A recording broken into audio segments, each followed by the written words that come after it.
Holy shit.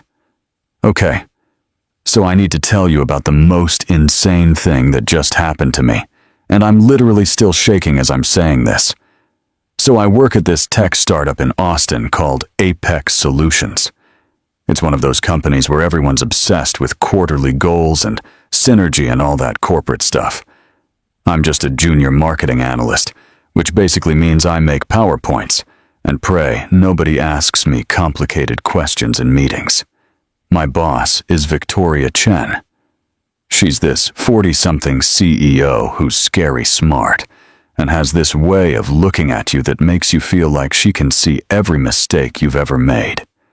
Everyone calls her Ms. Chen to her face, and Victoria behind her back, but never ever Vicky.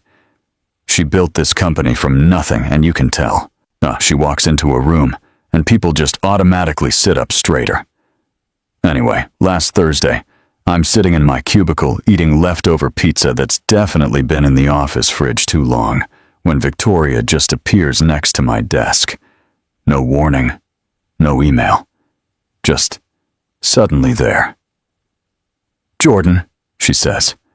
That's me, by the way. Jordan Matthews, 26 years old, and completely unprepared for whatever was about to happen. "Yes, Ms. Chen," I say. And I can hear my voice crack a little, because why is the CEO at my desk? Did I mess up the Jenkins report? Is she firing me? Oh God, I can't afford to get fired. I just signed a new lease. You're single, correct? I almost choke on my sad pizza. Yes? Good. My daughter needs a date. And just like that, my brain completely stops working. But I'm staring at her, and she's staring at me with this expression that's somehow both businesslike and also slightly threatening. Like she's offering me a promotion and a death sentence at the same time. What? Victoria sighs and sits down in the empty chair next to my desk. She never sits in employee chairs. This is unprecedented. My daughter Sage is 25. She's brilliant. Cornell graduate. Works in environmental law. But she's been so focused on her career that her personal life has suffered. Her grandmother won't stop bothering me about it, and frankly, I'm tired of the phone calls. I'm nodding, but I'm not actually processing any of this. Sage. Her daughter's name is Sage. That's a pretty name. Wait, focus, Jordan. I've observed you for the past 8 months, Victoria continues. You're respectful, hard-working. You don't participate in office gossip. You stayed late last month to help Rebecca from accounting figure out the new database system, even though it wasn't your job. Oh, God. She saw that. I thought I was alone in the building. So here's what's going to happen. Saturday night, 7 p.m. There's a new Italian place downtown called Marcello's. You'll meet Sage there for dinner. Conversation only. I'm not expecting anything beyond a pleasant evening, and maybe a second date if you both agree. My mouth is dry. Ms. Chen, I'm really flattered. But isn't this kind of inappropriate? She raises one eyebrow. Perhaps, but I'm not ordering you. I'm asking. You can say no, and there will be 0 professional consequences. I promise you that. The thing is, she sounds completely sincere. But also this is my boss. My boss's boss's boss, technically. And she's asking me to go on a blind date with her daughter. Can I think about it? I ask. You have until end of business today. Then she just stands up and walks away, like she didn't just completely derail my entire Thursday. I spend the next 4 hours spiraling. I text my roommate Derek, who thinks it's hilarious.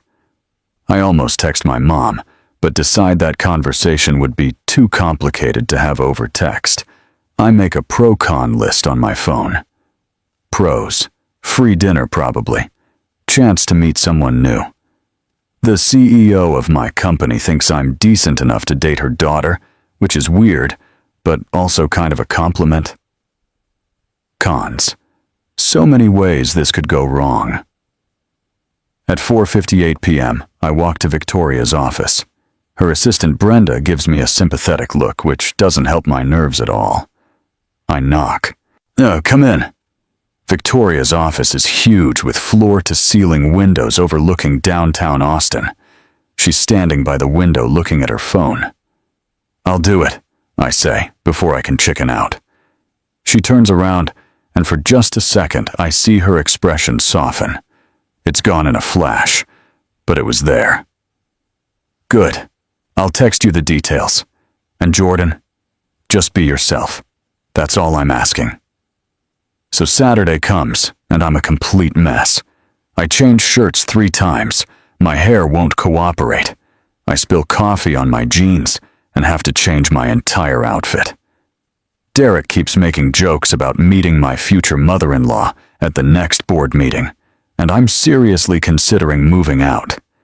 I get to Marcello's at 6:55 because being late seems like a terrible idea. But it's one of those restaurants with dim lighting and candles on every table and cloth napkins that probably cost more than my entire outfit. The host asks if I have a reservation. Chen party? Table for 2? He nods and leads me to a table near the window. "Your date hasn't arrived yet. Can I get you started with something to drink?" "Water's fine. Thanks." I sit there, checking my phone every 30 seconds. It's 6:58, 6:59, 7 exactly. Then I see her walk in. And oh my God, I'm in trouble. She's wearing this dark green dress that's simple, but somehow perfect. Her hair is long and wavy and kind of messy in a way that looks intentional. She's talking to the host, and I can see her laughing at something he said. When she turns toward my table, our eyes meet. My heart literally stops. Well, that's not me being dramatic, that's just a fact. She walks over and I stand up so fast I almost knock over my water glass. "Jordan?" she asks. "Yeah, hi, you're Sage, unfortunately." She smiles, and it's this gorgeous, slightly crooked smile. "I'm really sorry about this whole situation. My mom means well, but her methods are questionable." We both sit down, and there's this moment of awkward silence. "So she told you?" I ask. "That she basically arranged a date with one of her employees?